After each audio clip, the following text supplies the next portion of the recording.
Hey, Stand Tall with Dave Brown. We're here with Paul Moore. He's running for Clackamas County Sheriff. Paul, thanks for being here. Thanks for having me. You know, on our podcast on Stand Tall, what we're trying to do is get people to stand tall. And today, hopefully, we'll give you a couple things that you can do.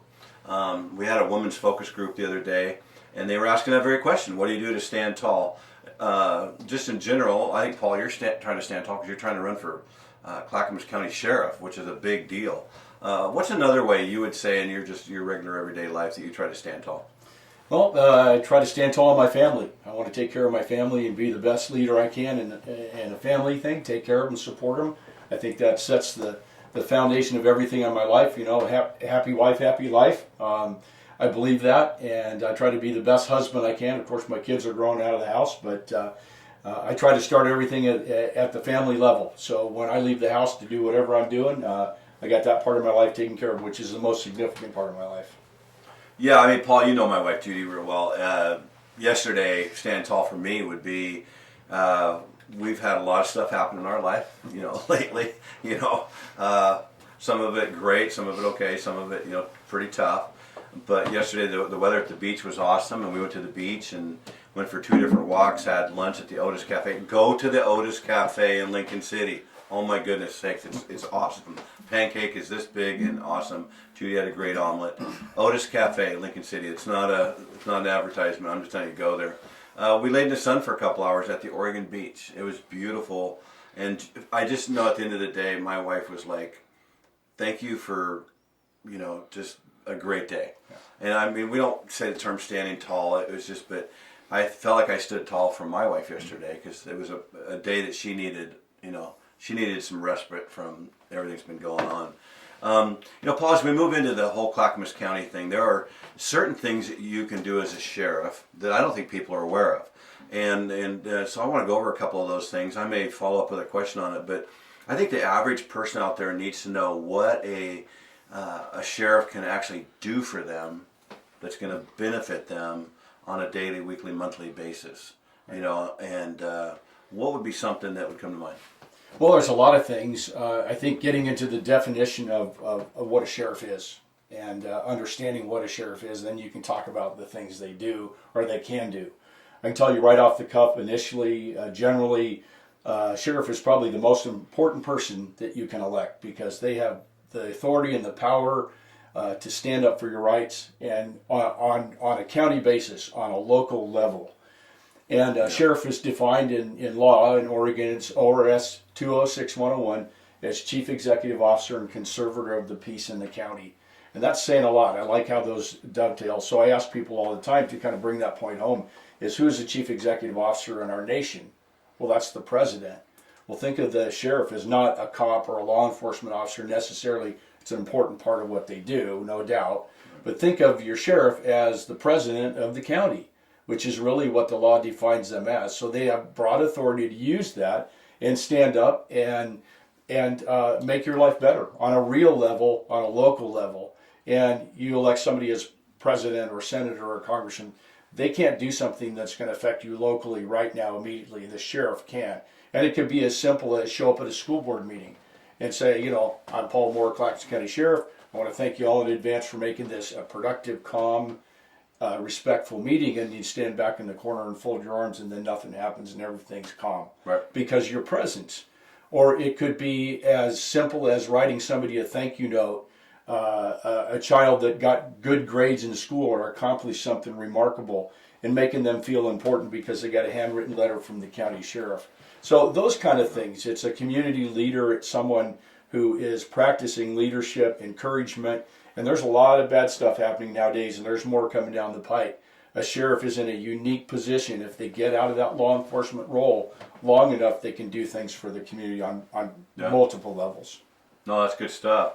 I'm thinking that, you know, with people out there, like if you're a dad, a man, and you're in Clackamas County, what's something that if they elect Paul Moore, you, to be the sheriff, and we're asking men, I'm asking them all the time on Stand Tall, men stand up. We need men to stand up and be leaders in our country. How are you going to do that with them? Well, I think one way that comes to mind is I've attended an organization called Valor Mentoring. And this is an organization where professional, successful men in the community get together and they find young boys and they mentor them and they befriend them and they take them places, they do things with them. And I think that's one example of where a sheriff could do things, supporting an organization like that and implementing that all over the place. Because we got to invest in our children, because that's the generations that are coming up that will become the leaders. And instilling those leadership principles in young men, I think, is critical when you talk about that. And there's so many negative forces and so much negativity. A sheriff needs to be a force for positive in our communities. Well, Paul, I mean, one thing I've noticed about Paul over the last number of years, being in around the state and different things in the political areas, Paul's at everything. And I think a lot of people get to office and they're not at everything. They're not at hardly anything. We see that at the national level. There's cases going on now on TV where these people are off on vacations and spending tons of government money. That is not you. You just show up at different events. You've showed up at several of mine to support me, and I appreciate it a ton. I think you're one of those people, when you say a school board meeting, you'll be there. Yep. And you maybe you're not even speaking, but somebody else is speaking, and you said you'd be there to support them. And there's something about the hat and the badge and the whole thing that looks really cool. I'm still kind of ticked at Paul because he always looks better in a hat than I do. So, I don't look good in any hat. You look good in every hat. But what's another thing that, like, out there for a family, the parents? I'm a big proponent of the parents. I think there's not enough people out there supporting them. What are you going to do as sheriff to help them? Well, one of the things you can do right off the bat that's a requirement, it's more on the law enforcement side, is when a family has a problem and they make the call, that they get a response. Yep. I don't think there's any excuse whatsoever to not have deputies responding under any circumstances. If it's a barking dog, if it's somebody that's afraid that makes the call, they take great comfort in knowing that somebody's going to show up and have their back and support them. I think that a sheriff has to have a focus on responses to the citizens when they call.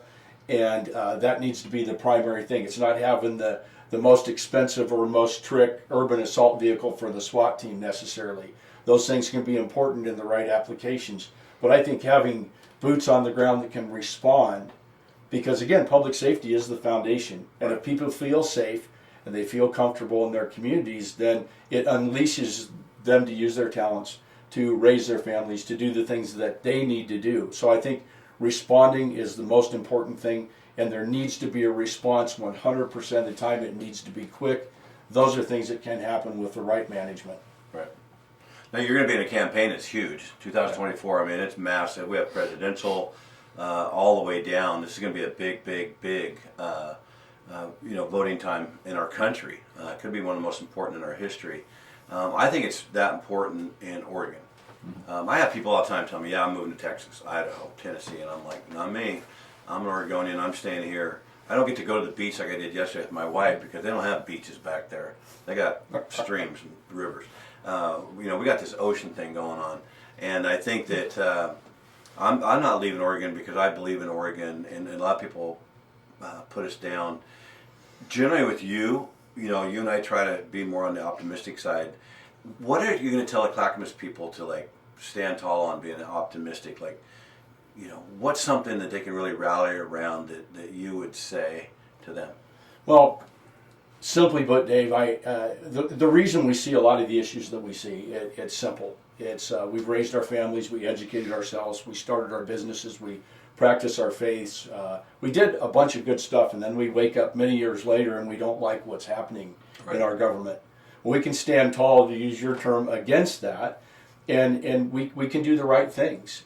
And the thing that comes back to me all the time is we really allowed this to happen. We didn't mean to do it, but good people, good citizens, patriots, we allowed these things to happen because we were so involved in our lives. So now we stand tall and we do the right things. But the good news is, and everybody should feel very happy about this, if we allowed it to happen, we can also fix it. Yeah. And so the message I have for people, homelessness, it's fixable. We can fix it. Yeah. Drug problems, we can fix it. All of these problems can be fixed. That's the good news, and that's what everybody should hold on to. Hey, a couple of business things for Stand Tall here. We'll get right back to that question right there. Wendy Flint wrote a book. She's a PhD, and she wrote this book on school boards. If you are a school board member or you know a school board member, and if you don't know a school board member, you should. Get to the website standtallwithDaveBrown.com and get a copy of this book for $15. And if you've got 7 board members, get one of these to everybody. Honestly, it gives them a lot of the nuts and bolts that they need to have. She did an excellent job on this. She writes very simply, and I would challenge you to do that for your school board. It would be great for them. So that book out there. We will continue to have more things like that, books on there. There's obviously, sweatshirts and T-shirts with Stand Tall. But I'm going to read one last thing before we go to a quick break here. Ronald Reagan. This is on a coffee thing through First Liberty. Freedom prospers when religion is vibrant and the rule of law under God is acknowledged. President Ronald Reagan. I'm going to say that one more time. Paul, I'm going to let you read it this time. Okay, without my glasses. Freedom prospers when religion is vibrant and the rule of law under God is acknowledged. I think when we look at our country right now, we all want a really safe, healthy place to live, and that's what Stand Tall is all about. So I will come back with another segment. Thank you.